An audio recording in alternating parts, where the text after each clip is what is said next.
నమస్కారం ప్రసన్న కుమార్ గారు. నమస్తే అండి. సార్, నిన్న వైవిఎస్ చౌదరి గారి సినిమా అట్టహాసంగా ప్రారంభమైంది. కానీ నిజంగా నేను చూడటం అయితే ఇంతవరకు ఇప్పుడు అక్కడ ఏ సినిమా కూడా స్టార్ట్ అయింది లేదు. ఆ వైభవం చూస్తుంటే మాత్రం చౌదరి గారికి ఒక లెక్క అని అనుకోవాలి. కాకపోతే చిన్న ఇదేంటంటే జూనియర్ ఎన్టీఆర్, కళ్యాణ్ రామ్ ఎందుకు రాలేదనే ప్రశ్న కూడా ఉద్భవిస్తుంది. ఈ విషయంలో మీ ఒపీనియన్ ఏంటి సార్? అంటే జనరల్గా జూనియర్ ఎన్టీఆర్, కళ్యాణ్ రాము వీళ్ళ గురించి దాన్ని మాట్లాడుతూ ఉంటే అది కోడిగుడ్డు మీద వెంట్రుకలు పీకింద తత్వం ఉండాలి బోధనండి. ఇప్పుడు వైవిఎస్ చౌదరి గారు ఈ సినిమాకి డైరెక్టర్ అండి. He is not the producer. YVS Geetha garu producer, Yalamanchili గీత గారు మహిళ. ఓకేనా?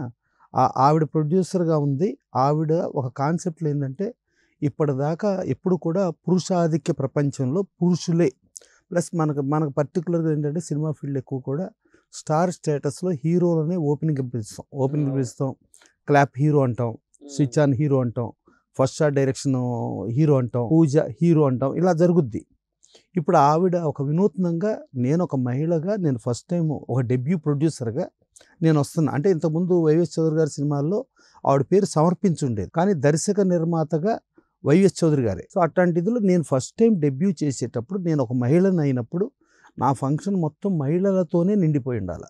నాకు మహిళలే ప్రాధాన్యత, మహిళల యాంగిల్.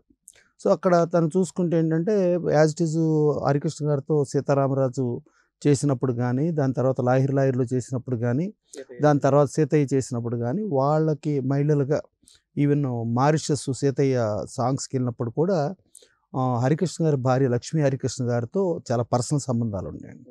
వీళ్ళు ఫ్యామిలీకి బాగా inter connected, related. Plus even YVS Chaudhary గారి ఫోటో ఒకటి ఉంటుంది. ఇప్పుడు ఏది ఎన్టీ రామారావు ఇలా బొగ్గ మీద ఇలా వేసుకుంది, అది ఏంటంటే ఎన్టీ రామారావు గారి ఫోటో ఉంటే దాన్ని వైవిఎస్ చౌదరి ఫోటో అంటారండి.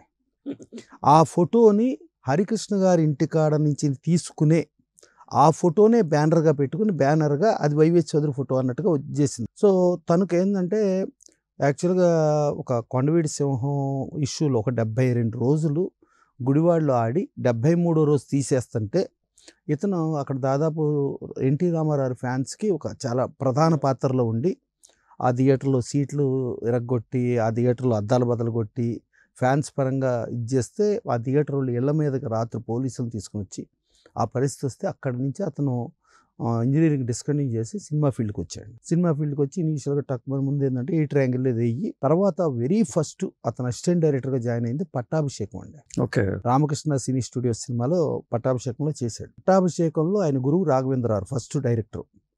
ఆయన పట్టాభిషేకంలో పెట్టింది హరికృష్ణ గారండి. అంటే ఈయన సినీ ప్రస్థానంలో మొట్టమొదట ఈయనకి ఒక ఉద్యోగం, ఒక ప్రాధాన్యత కల్పించింది నందమూరి హరికృష్ణ గారు.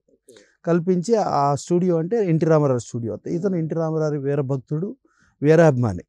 సో ఆ ఇదిలోకి ఎంటర్ అవటం, అక్కడ పట్టాభిషేకం నుంచి డ్రైవ్ చేసుకుంటా రాఘవేంద్రరావుతో ఎన్నో సినిమాలు చేసుకుంటా వెళ్ళి ఈవెన్ మద్రాసులో బజుల్లా రోడ్ ఇంటో నందమూరి బాలకృష్ణ గారు ఉంటే నందమూరి బాలకృష్ణ గారికి వచ్చే మొత్తం భారతదేశం కానీ ప్రపంచం కానీ ఎక్కడ నుంచి ఆయనకు వచ్చే ఫ్యాన్ మెయిల్స్ అన్నీ ఈయన చూసి దానికి రిప్లైలు పంపించేవాడండి. అంటే బాలకృష్ణ గారు అంటే రామారావు గారు వీరాభిమాని దీని నుంచి వచ్చి మళ్ళీ తర్వాత బాలకృష్ణ గారు ఇంట్రడ్యూస్ అయిన తర్వాత బాలకృష్ణ గారి అభిమాన సంఘం కూడా ఆయన పెట్టుకుని దాని నుంచి ఫ్యాన్ మెయిల్స్ అన్నీ చూసేవాడు. చూసి దాని నుంచి గ్రాడ్యువల్గా కేఎస్ రామారావుది మహేష్ భట్ క్రిమినల్ సినిమాకి ఆయన పనిచేశారు. తర్వాత రామ్ గోపాలవరం గారితో గోవింద సినిమా పనిచేశారు. అట్టా డ్రైవ్ వెళ్తూ ఈయన సమకాలీకులు కృష్ణవంశీ గారు అండి. కృష్ణవంశీ గారితో సింధూరం కూడా పనిచేయటం జరిగి నిన్నే పెళ్ళాడతా దానికి వచ్చి అక్కడి నుంచి ఏంటంటే ఈయనది కొంచెం క్యాలిబర్ చూసి రామానాయుడు గారు నా స్టూడియో సినిమాలకు నువ్వు వచ్చి పనిచేసి నేను డైరెక్టర్ చేస్తా అని అడిగాను. నేను ఆల్రెడీ చేస్తున్నానండి, మీరు డైరెక్టర్ ఛాన్స్ ఇస్తే చెప్పండి చేస్తా, కానీ మీ దగ్గర పని చేస్తూ నేను ఆ ఛాన్స్ అవసరం నాకు లేదని చెప్పి సున్నితంగా తిరస్కరించడం జరిగింది. దాని తర్వాత ఈయనకి ఏంటంటే అశ్విని దత్ గారి కుటుంబంతో చాలా వినాభావ సంబంధం అండి. దాదాపుగా ఓ రేంజ్లో అశ్విని దత్ గారి ఆఫీస్లోనే ఈయన ఉండి ఈయన ఇచ్చేస్తూ ఈవెన్ అశ్విని దత్ గారి పిల్లలను కూడా వాళ్ళు ఈయన ఒక చెల్లిలాగాను వాళ్ళు ఈయన ఒక అన్నయ్యగా చూసుకుంటూ చాలా అవినాభావ సంబంధం ఉంది. అశ్విని దత్ గారే ఫస్ట్ డైరెక్టర్ చేస్తా అన్నారు. ఓకే. ప్లస్ ఈయన క్యాలిబర్ని గుర్తించిన వాళ్ళు వేటూరి సుందరరామూర్తి గారు అండి. ఓకే. ఆయనకి ఎట్లా అంటే మరి లిరిక్స్ రాపించడానికి డైరెక్షన్ డిపార్ట్మెంట్ తరపు నుంచి వెళ్తాం కదా, వెళ్ళినప్పుడు ఆ లిరిక్ రాపిచ్చే మూడ్లో లిరిక్ని ఎట్టా రాయాలి ఏంటి అనే దగ్గర లేకపోతే ఆ ట్యూన్ చెప్పి దాని మీద ఒకళ్ళకొకళ్ళు వ్యూస్ షేర్ చేసుకునేటప్పుడు వేటూరి సుందరరామూర్తి గారికి ఇతనిలో చాలా ఒక అద్భుతమైన డైరెక్టర్ అవ్వగలడు అనేది ఆయన గుర్తించి ఆయన ఎప్పటికైనా ఇతను ఇదవుతాడు అనేది ఆయన ఉండేది. ఇక అట్టా డ్రైవ్ వెళ్తూ వెళ్తూ సరే నాగార్జున గారి కాంపౌండ్ అక్కినేని నాగేశ్వరరావుకి రావటం జరిగింది. First cinema direction chance Annapurna cine studios మీద అప్పుడు అక్కినేని నాగేశ్వరరావు నాగార్జున గారు ఇచ్చారండి.